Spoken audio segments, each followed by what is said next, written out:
a gente vê, né, esse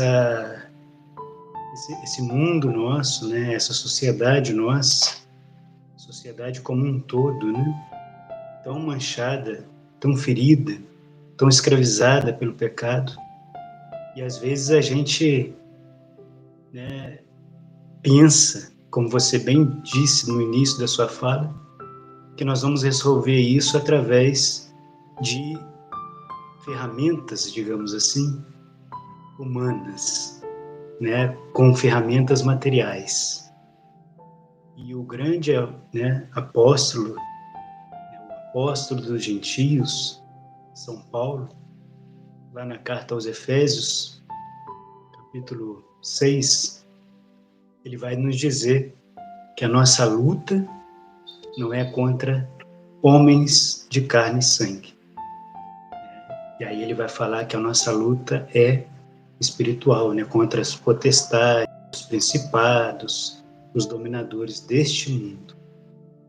Corroborando com o que Jesus disse também, né, a minha hora já está indo, porque o príncipe deste mundo veio. Então você veja que a nossa luta não é material. A gente vê a sociedade, o reflexo, né, da luta espiritual que existe, nós vemos esse reflexo no mundo material. E a gente, às vezes, é levado a entender, né, ou nós somos seduzidos, né, achando que as armas para combater, né, essa perversão no sentido de desordem, perversão no sentido de maldade, né, que está ocorrendo no mundo, na sociedade, né, o clima social, a gente acha que é por meios materiais que nós vamos fazer isso, com instrumentos materiais. Mas a palavra de Deus, né, aquele que nos criou, ele já vai nos instruindo, ele já vai nos ensinando como é que nós conseguiremos, né, melhorar, como é que nós vamos conseguir combater. E aí eu não digo, obviamente, nem de forma geral, né, mas a gente tem que começar, né, na célula da sociedade. Nós precisamos começar, né, mudar as nossas atitudes. É o eu interior. Eu preciso ter um contato com Jesus. Na última live, nós falávamos da graça, da ação transformadora da graça.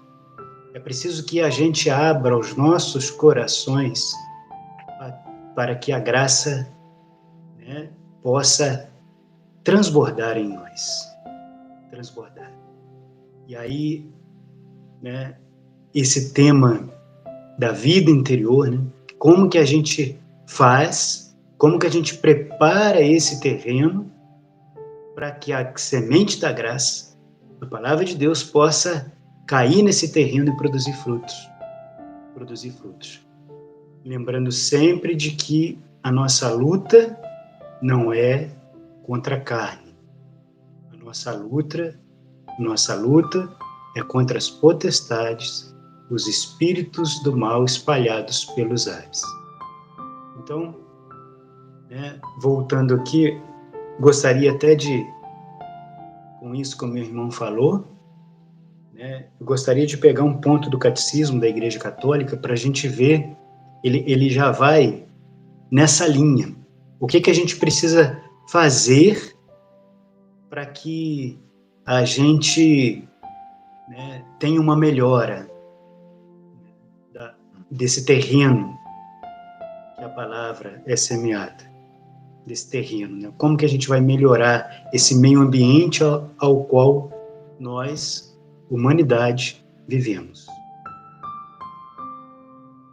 No Catecismo da Igreja Católica, no número 1896, ele diz assim, ó, onde o pecado perverte o clima social, é preciso apelar à conversão dos corações e à graça de Deus.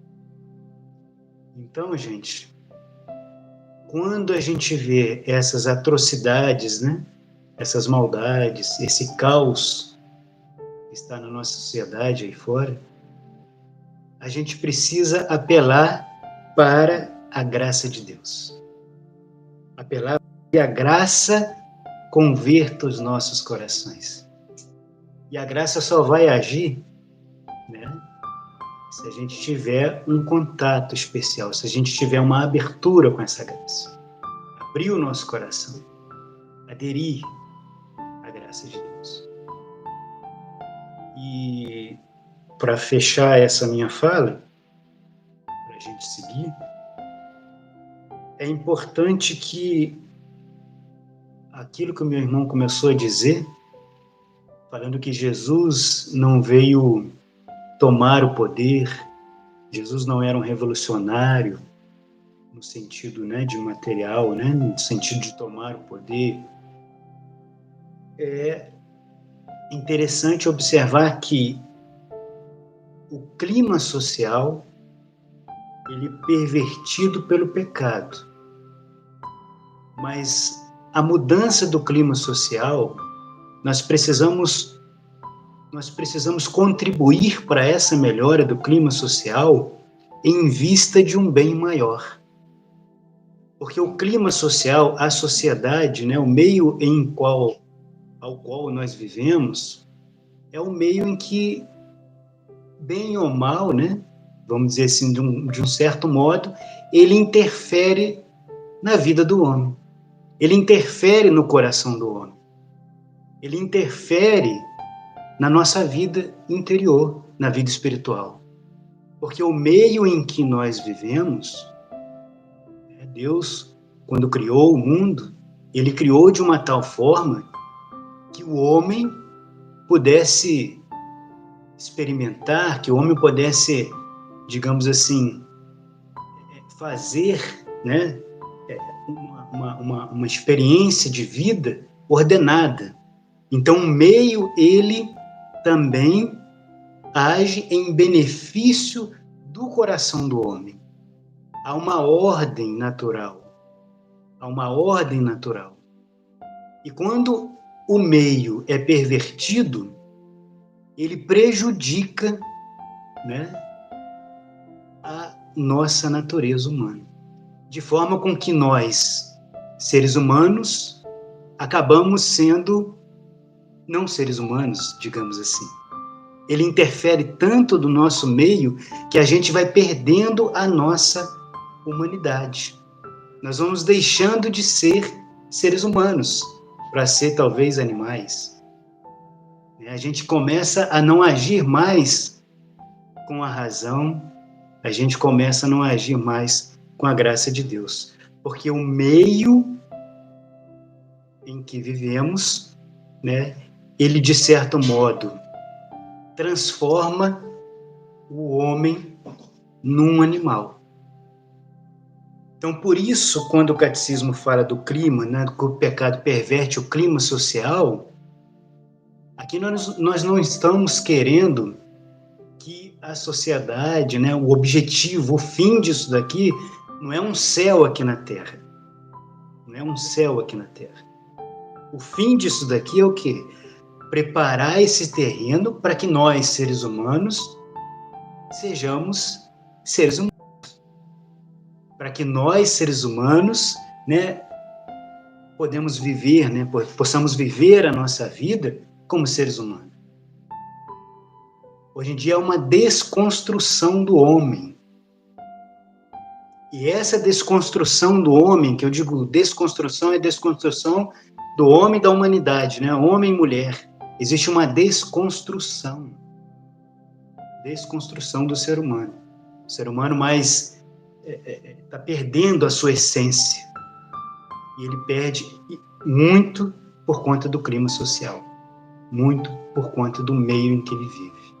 É interessante que esse parágrafo que você trouxe do catecismo, né? Ele nos ensina aqui que não existe solução para a questão social fora do evangelho, né? E eu queria fazer uma analogia, né? Imagina aquela pessoa que sente uma dor de cabeça e toda vez que sente dor de cabeça, vai lá e toma um remédio para parar com essa dor. E fica tomando remédio toda vez, atuando só no sintoma, que é a dor de cabeça. Claro, a dor de cabeça ela indica algo muito mais grave.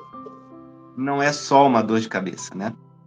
E às vezes a pessoa está tomando esse remédio para cuidar do sintoma e pode estar com um câncer no cérebro, um tumor agressivo, e fica ali tomando esse remédio, né, para cuidar dos sintomas, dos efeitos. Onde eu quero chegar? A desordem social, a desigualdade social, né? Toda a dor, preconceito, as dores da humanidade, elas são apenas sintomas. E quantos regimes políticos querem tratar apenas dos sintomas? Ah, é falta de educação, ah, é criminalidade, ah, é isso e aquilo. Mas veja que o câncer mesmo é o pecado. A doença é o afastamento de Deus. E ninguém está preocupado em cuidar do verdadeiro problema, né? Estão querendo tratar dos sintomas. E deveríamos começar a tornar isso uma prioridade nas nossas famílias. Colocar Deus no centro, né? Utilizarmos este remédio, aplicarmos o remédio da graça de Deus, né? Atuarmos com firmeza contra as doenças espirituais. Como? Tendo vida interior, né?